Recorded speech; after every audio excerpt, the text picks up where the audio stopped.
Hi hello welcome to my channel. రాష్ట్రంలోని రైతులు ధరణి portal కారణంగా ఇబ్బందులను ఎదుర్కొంటున్న విషయం తెలిసిందే. అయితే రాష్ట్ర ప్రభుత్వం దీనికోసం ఒక కమిటీని అయితే నియమించింది. ఈ కమిటీ ధరణి పోర్టల్ ద్వారా రైతులు ఎదుర్కొంటున్న ఇబ్బందులు తెలుసుకొని వారి సలహాలు, సూచనలు, అభిప్రాయాల మేరకు ముందుకెళ్లాలని ధరణి పోర్టల్ పునర్నిర్మాణం కోసం నియమించిన కమిటీ అయితే తెలిపింది. ప్రజలు ఎదుర్కొంటున్న సమస్యలపై అధ్యయనం చేయాలని, వారి వద్దకు వెళ్లి ప్రత్యేక ఫార్మాట్లో వారు ఎదుర్కొన్న ఇబ్బందులు తెలుసుకొని సరిచేయాలని ప్రాథమికంగా ఓ అభిప్రాయానికి అయితే వచ్చింది. అయితే నేరుగా ప్రజల వద్దకు వెళ్ళాలా, గ్రామ సభల ద్వారా వారి నుంచి సమస్యలు తెలుసుకోవాలా, లేదంటే అభిప్రాయ సేకరణ కోసం ప్రత్యేక వ్యవస్థను ఏర్పాటు చేయాలా? అలా ఏర్పాటు చేయాల్సి వస్తే ఏ స్థాయిలో, ఏ పద్ధతుల్లో అభిప్రాయాలు తెలుసుకోవాలన్న దానిపై కమిటీ సభ్యులు చర్చించారు. ఈ విషయాల్లో కమిటీ తుది నిర్ణయానికైతే ఇంకా రాలేదు. కానీ ప్రాంతాల వారీగా రైతుల సమస్యలు తెలుసుకొని వారి అభిప్రాయాలు, ఆలోచనల మేరకు పని చేయాలని మాత్రం నిర్ణయించింది. అలాగే ఈ పోర్టల్ ద్వారా రైతులు ఎదుర్కొన్న ఇబ్బందులు ఏంటి, కమిటీ ఎలా ముందుకెళ్ళాలి, రోడ్ మ్యాప్ ఎలా ఉండాలి, చట్టాల పరిధి ఏంటి, చట్టాల మార్పునకు అవకాశాలు ఎలా ఉన్నాయి, ఇతర రాష్ట్రాల్లో భూ సమస్యలను పరిష్కరిస్తున్న తీరు తదితర అంశాలపై సభ్యులు 2 గంటలకు పైగా అయితే చర్చించారు.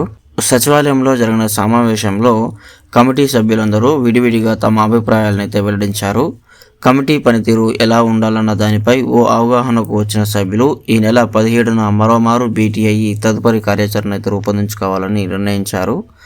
ధరణి పునర్నిర్మాణం కోసం అవసరమైన నివేదిక ఇవ్వాలంటూ ప్రభుత్వం ఈ కమిటీని ఏర్పాటు చేసిన నేపథ్యంలో ఒక్కసారే తుది నివేదిక కాకుండా పలు దఫాలుగా మధ్యంతర నివేదికలు సమర్పించాలని తొలి దఫా సలహాలు, సూచనలు 10-15 రోజుల్లో ప్రభుత్వానికి అందజేయాలని నిర్ణయించుకున్నారు.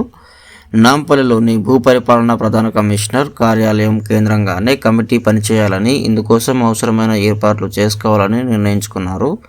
రైతుల ఫిర్యాదుల స్వీకరణకు, వాటి పరిష్కారానికి సంబంధించిన అంశంపై ప్రత్యేక చర్చ జరిగినట్లు తెలుస్తోంది.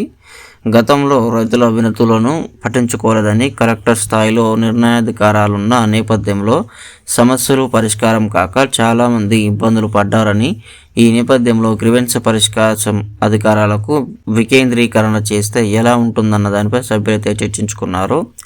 గ్రీవెన్స్తో పాటు సాంకేతిక పరమైన సమస్యలను ఎలా డీల్ చేయాలన్నది కూడా చర్చకు వచ్చినట్లు తెలుస్తోంది.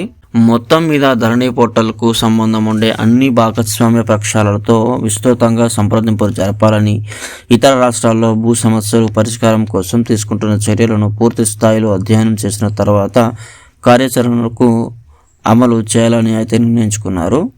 కాగా పునర్నిర్మాణం అంటే చాలా పెద్ద టాస్కే. ధరణి కమిటీ సభ్యులు గతంలో జరిగిన తప్పులు పునరావృతం కాకుండా అన్ని అంశాలను సవరించి త్వరగా ప్రభుత్వానికి నివేదిక ఇస్తామని అయితే చెప్తున్నారు. ధరణి పోర్టల్ ఎవరు నిర్వహిస్తే బాగుంటుందన్న దానిపై కాంగ్రెస్ పార్టీ ఆలోచన మేరకే ముందుకెళ్తామని సీఎం రేవంత్ రెడ్డి, రెవెన్యూ మంత్రి పొంగులేటి శ్రీనివాసరెడ్డిలతో చర్చించి కొన్ని నిర్ణయాలు తీసుకుంటామని అయితే తెలిపారు. సో వీళ్ళు ఇప్పుడు చేయబోయే ఈ సర్వే గురించి మీరు ఏమనుకుంటున్నారో కామెంట్ రూపంలో తెలియజేయండి. సో ఇది ఫ్రెండ్స్ ఈరోజు వీడియో. మీకు నచ్చినట్లయితే లైక్ చేయండి, అలాగే మన ఛానల్కి సబ్స్క్రైబ్ అయిపోండి. Thank you friends.